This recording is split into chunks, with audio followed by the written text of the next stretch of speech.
రాజన్న సిరిసిల్ల జిల్లా వేములవాడ రూరల్ మండలం బలరాజపల్లి వెంకటపల్లిలో మీకోసం ప్రోగ్రాం నిర్వహించిన ఎస్ఐ మారుతి, ఏఎస్ఐ మల్లయ్య, ఇటీ కార్యక్రమానికి గ్రామ పోలీస్ వెంకటరాజ, 2 గ్రామాల ప్రజలు, ప్రజాప్రతినిధులు హాజరయ్యారు. సిఐ శ్రీనివాస్ మాట్లాడుతూ ఎన్నికల కోడ్ ఉన్నందున ఇటీ గ్రామాలలో ఎవరైనా అసాంఘిక కార్యకలాపాలకు మాట్లాడితే చట్టపరమైన చర్యలు ఉంటాయని సూచించారు. పార్టీల మధ్య ఘర్షణలు కానీ వ్యక్తిగత అంశాలు కానీ ఏమన్నా ఉన్నచో పోలీస్ దృష్టికి తీసుకురావాల్సిందిగా విజ్ఞప్తి చేశారు.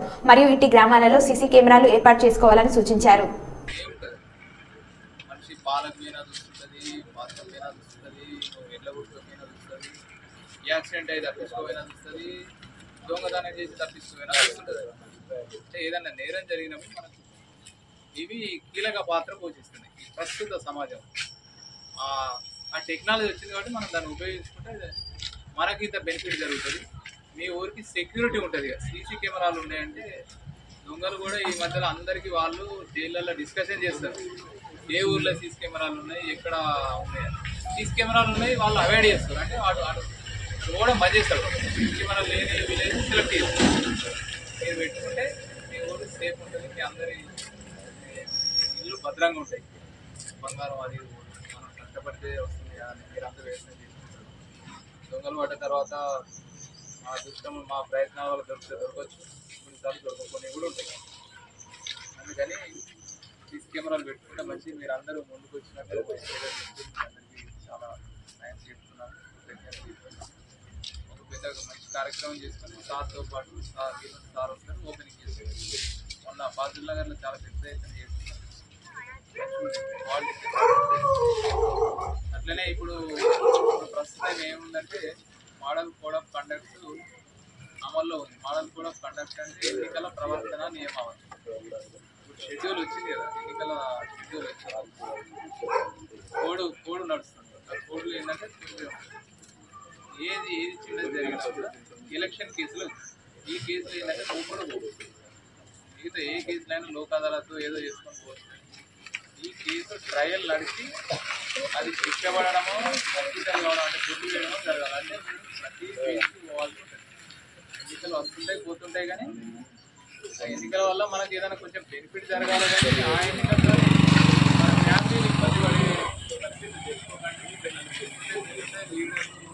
గెలుస్తున్నారు, ఓడిపోతున్నారు, వాళ్ళ పనులు వాళ్ళు చేసుకుంటారు.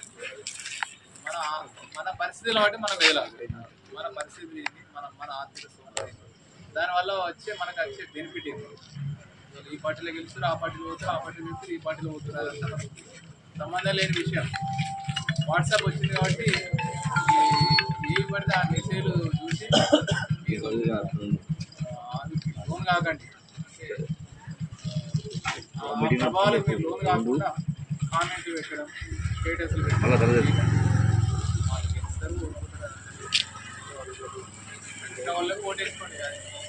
రాజ్యాంగం మీకు హక్కు కల్పించింది. మీ ఇష్టమైన మీరు ఓటు తీసుకోవచ్చు. దాంట్లో ఎవరు ఇబ్బంది ఏమి ఉండదు. ఎన్నికలకు సహకరించండి. ఊళ్ళో ఇప్పుడు ఎన్నికలు జరుగుతుంది మే 30. అప్పుడు ఎలాంటి కేసులు జరగకుండా చూసుకోండి. ఇబ్బందులు పడకండి. 100 మీటర్ల లైన్ అంటే 100 మీటర్ల లైన్ దానికి గౌరవం ఇవ్వండి. అక్కడ ఒకటే కానిస్టేబుల్, హోంగార్డు ఇద్దరు ఉన్నా కానీ మీరే అందరూ లైన్లో ఉండండి. వెళ్ళినప్పుడు సపరేట్ లైన్ ఉంటుంది, లైన్ ఉంటుంది. కొంచెం లైన్ డిస్టెన్స్ మెయింటైన్ చేసి వేయండి. ఆ ఒక్కరోజు మాకు ఇబ్బంది కలగకుండా తర్వాత కూడా వాట్సాప్లో ఈజీ కాకుండా గ్రూపులో ఇప్పుడు వాడక ఒక గ్రూప్ అవుతుంది. ఈ వాడుకుంటే ఈ వాడక గ్రూప్ అవుతుంది. విలేజ్ అంతా ఒక గ్రూప్ ఉంటుంది. కులపల్లో ఒక గ్రూప్ పెట్టుకో, వాట్సాప్ ఇంటర్మీడియట్ గ్రూప్ ఉంటుంది, 10th క్లాస్ గ్రూప్, అట్లా గ్రూపులు ఉంటున్నాయి. అలా రకరకాల మెసేజ్లు ఉంటున్నాయి. అవి తప్పు రైటో నిర్ధారణ చేసే వాళ్ళు లేరు, దానికి వ్యాలిడ్ కూడా లేదు. అనవసరమైన మెసేజ్లు మీరు లోన్ అయ్యి లక్ష్యాలు కార్పణ్యాలు పెట్టుకోకండి. సజావుగా ఎన్నికల ప్రక్రియ ముగిస్తుంది. తర్వాత సీసీ కెమెరాలు తొందరగా పెట్టుకోండి. మీ అందరికీ కూడా మరొకసారి కృతజ్ఞతలు తెలుపుతున్నాను. మీ అందరూ కూడా ముందుకు వచ్చిన కాంట్రిబ్యూషన్ అంటే మీ నిరోధిక సహాయం అందిస్తున్నాను. Thank you. చిన్న ఎగ్జాంపుల్ అయితే వాటర్ పాయింట్ కూడా కొలిసేపు తీసుకుని ఎట్లా ఏంటంటే మన పాజినార్లో ఈ ఇంటర్గాలి కెమెరాలని చెప్పి తెలుసుకోవచ్చు అని అది మాకు ఏమని అయిపోయిందంటే కెమెరాలు ఉన్నాయి కాబట్టి వాడు అటు పోకుండా రైట్ ఒక చిన్న తువ్వు ఉంటుంది పిల్లతో ఎటు కొండపోచమ్మ లేదా ఆడికెళ్ళి వెళ్ళాడు. ఆడికెళ్ళి ఎంతపాటి ఎక్కడ పడడం వల్ల అంటే కూరలో పడడం వల్ల కెమెరాలని అక్కడ తప్పించుకుందాం అనుకున్నాడు. ఆడ పడడం వల్ల ఇద్దరు ఆనంగెళ్ళి ఎంతపాటి ఎక్కడ దాకా నీకు